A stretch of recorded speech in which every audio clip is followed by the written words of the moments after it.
അധികാരത്തിന്റെ അണിയറകളിൽ തിരശീല വീഴുമ്പോൾ ആരുമറിയാതെ പോകുന്ന ചില ചതികളുടെ കഥകളുണ്ട്. രാഷ്ട്രീയത്തിന്റെ ചതുരംഗക്കളത്തിൽ ഇന്നലെ വരെ കൂടെ നിന്നവർ ഒടുവിൽ പിന്തിരിഞ്ഞു നിന്ന് നെഞ്ചിലേക്ക് തന്നെ കത്തിക്കയറ്റുമ്പോൾ അതിനെ നാം എന്തു പേരിട്ടാണ് വിളിക്കേണ്ടത്? അതെ, എല്ലാ പ്രവചനങ്ങളെയും കാറ്റിൽ പറത്തി സ്വന്തം പാർട്ടിയിലെ ഭൂരിഭാഗം എംഎൽഎമാരും നേതാക്കളും ഒളിഞ്ഞും തെളിഞ്ഞും എതിർത്തിട്ടും വി.ഡി. സതീശൻ കേരളത്തിന്റെ മുഖ്യമന്ത്രി കസേരയിലേക്ക് നടന്നുകയറി.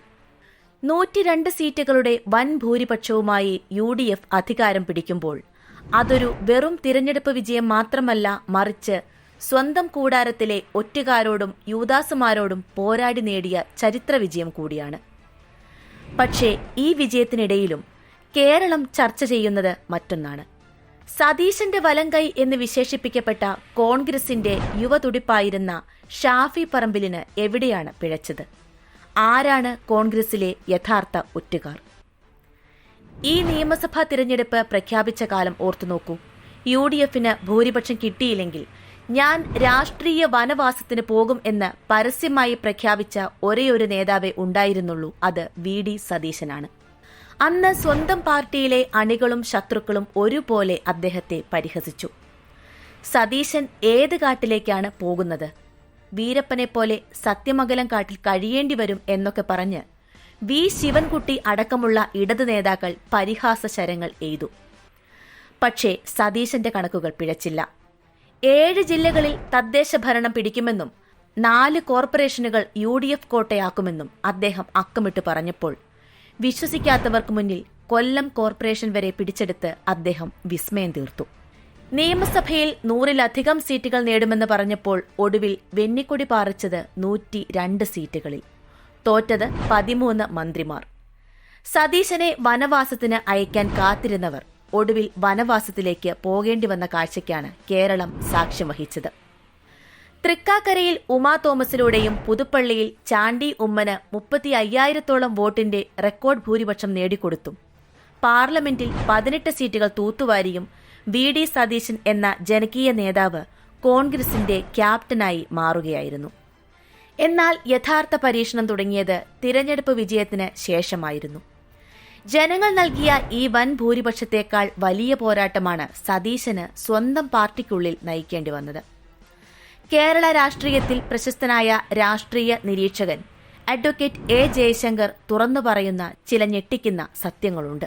KC വേണുഗോപാലിൽ നിന്നും പണം കൈപ്പറ്റിയവർ, KC ലോബിയിലൂടെ സീറ്റ് ഒപ്പിച്ചെടുത്തവർ, സുധീർ ഷാ പാലോട് മുതൽ സന്ദീപ് വാര്യർ വരെയുള്ള ഒരു വൻനിര തന്നെ സതീശനെ മുഖ്യമന്ത്രി സ്ഥാനത്ത് നിന്നും വെട്ടിമാറ്റാൻ അണിയറയിൽ സജീവമായിരുന്നു. അതിൽ ഏറ്റവും വിചിത്രമായ റോൾ കൈകാര്യം ചെയ്തത് മറ്റാരുമല്ല, KPCC പ്രസിഡന്റ് സണ്ണി ജോസഫാണ്. വെറുതെ നടന്ന സണ്ണി ജോസഫിനെ കണ്ടെത്തി ഖദർമുണ്ടുടുപ്പിച്ച് KPCC പ്രസിഡന്റ് സ്ഥാനത്തേക്ക് ആനയിച്ചത് സതീശനായിരുന്നു. എന്നാൽ കോൺഗ്രസ് സംസ്കാരമനുസരിച്ച് സഹായിച്ച കൈക്ക് തന്നെ കടിക്കുക എന്നത് സ്വാഭാവികമാണല്ലോ.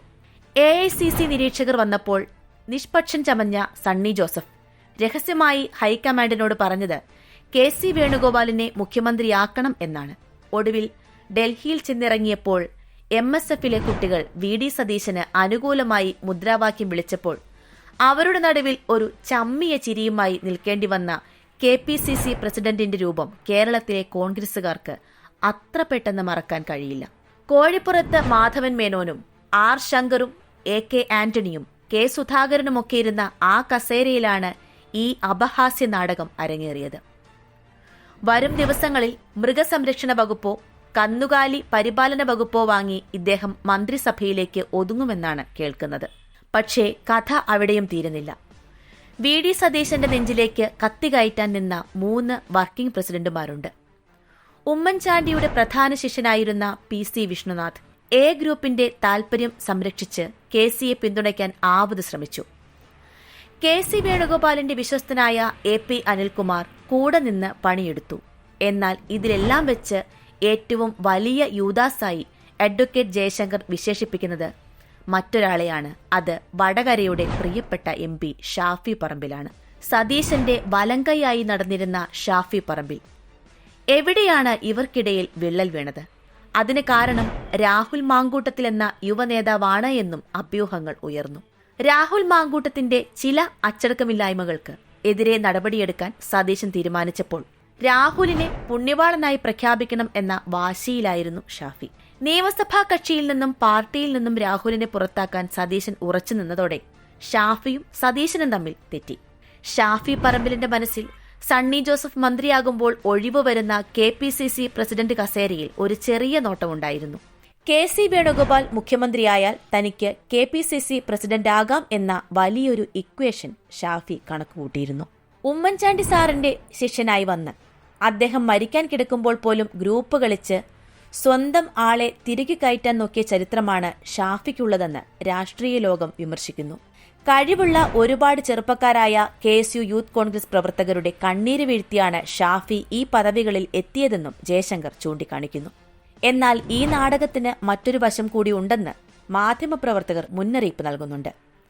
അഡ്വക്കേറ്റ് ജയശങ്കറിന്റെ ഈ അതിരൂക്ഷ വിമർശനങ്ങൾക്ക് പിന്നിൽ വലിയൊരു സംഘപരിവാർ അജണ്ടയുണ്ടോ എന്ന് പലരും സംശയിക്കുന്നു. കേരളത്തിൽ BJPക്ക് വളരാൻ സ്തുതി പാടുന്ന ജയശങ്കർ ഇപ്പോൾ സതീശന്റെ സ്വയം പ്രഖ്യാപിത ഉപദേഷ്ടാവായി ചമയുന്നത് എന്തിനാണ്? വടകരയിലെ വൻ വിജയത്തിനു ശേഷം KK ശൈലജ ടീച്ചറെ പോലൊരു ശക്തയായ CPM നേതാവിനെ തറ പറ്റിച്ച ഷാഫി പറമ്പിലിനെ തകർക്കാൻ CPMഉം BJPയും ഒരുപോലെ ആഗ്രഹിക്കുന്നുണ്ട്. ഭാവിയിൽ കേരളത്തിൽ ഉയർന്നു വരാൻ സാധ്യതയുള്ള ഒരു മുസ്ലിം മുഖ്യമന്ത്രി മുഖമാണ് ഷാഫി പറമ്പിൽ എന്നത് തന്നെയാണ് സംഘപരിവാറിനെ ചൊടിപ്പിക്കുന്നത്. അതുകൊണ്ട് തന്നെ ഷാഫിയെ ഇപ്പോഴേ വെട്ടിവീഴ്ത്തുക എന്നത് ഒരു ഗൂഢ അജണ്ടയുടെ ഭാഗമാകാം. പക്ഷേ അണികൾക്കിടയിലെ യാഥാർത്ഥ്യം മറ്റൊന്നാണ്.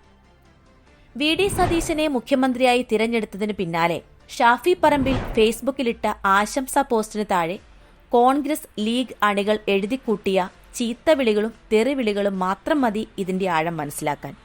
സ്നേഹിച്ചതിനേക്കാൾ 100 ഇരട്ടി നിന്നെ വെറുക്കുന്നു എന്ന ക്യാപ്ഷനോടെ ലീഗ് കേന്ദ്രങ്ങളിൽ പോലും ഷാഫിക്കെതിരെ വീഡിയോകൾ പ്രചരിക്കുന്നുണ്ട്. കോൺഗ്രസിന്റെ സ്റ്റാർ ക്യാമ്പയിനർ ആയിരുന്ന ഷാഫി ഒരൊറ്റ രാത്രി കൊണ്ട് അണികൾക്ക് മുന്നിൽ വില്ലനായി മാറിയെന്നത് അനിഷേധ്യമായ സത്യമാണ്. MLA-മാരുടെ എണ്ണമല്ല ജനപിന്തുണയാണ് പ്രധാനമെന്ന് ഒടുവിൽ രാഹുൽ ഗാന്ധിക്കും മല്ലികാർജുൻ ഖാർഗെയ്ക്കും മനസ്സിലായതുകൊണ്ടാണ് VD സതീശൻ ഇന്ന് കേരളത്തിന്റെ മുഖ്യമന്ത്രി കസേരയിലേക്ക് എത്തുന്നത്. എന്നാൽ മുഖ്യമന്ത്രി സതീശന് മുന്നിലുള്ളത് വലിയ വെല്ലുവിളികളാണ്. മുഖ്യമന്ത്രി ജനകീയനാകുമ്പോൾ അദ്ദേഹത്തോടൊപ്പം നിന്ന് സെൽഫിയെടുത്തും ഫോട്ടോയെടുത്തും ഞങ്ങൾ സതീശന്റെ ആളുകളാണ് എന്ന് കാണിച്ച് തട്ടിപ്പും വെട്ടിപ്പും പെണ്ണ് കേസുകളും ഒതുക്കാൻ നടക്കുന്ന ഒരു വലിയ ക്രിമിനൽ മാഫിയ സംഘം ഇവിടെ വല വിരിച്ചു കഴിഞ്ഞു.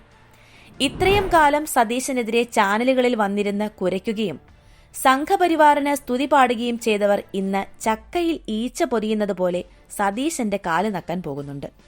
ബഹുമാന്യനായ മുഖ്യമന്ത്രി VD സതീശൻ ആദ്യം ചെയ്യേണ്ടത് ഈ വിഷസർപ്പങ്ങളെ അടിച്ചു പുറത്താക്കുക എന്നതാണ്. കൃത്യമായ ബാക്ക്ഗ്രൗണ്ട് വെരിഫിക്കേഷൻ നടത്തി ആരെയൊക്കെ അടുപ്പിക്കണം, ആരെയൊക്കെ അകറ്റണമെന്ന് അദ്ദേഹം തീരുമാനിക്കണം. തിരഞ്ഞെടുപ്പിലെ പോരാട്ടത്തേക്കാൾ വലിയ പോരാട്ടമാണ് വരും ദിവസങ്ങളിൽ ഭരണത്തിലും പാർട്ടിയിലും സതീശനെ കാത്തിരിക്കുന്നത്.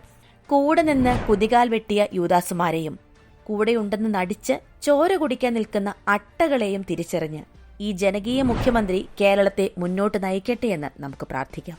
കൂടുതൽ രാഷ്ട്രീയ വിശകലനങ്ങൾക്കും വീഡിയോകൾക്കുമായി ചാനൽ സബ്സ്ക്രൈബ് ചെയ്യുക.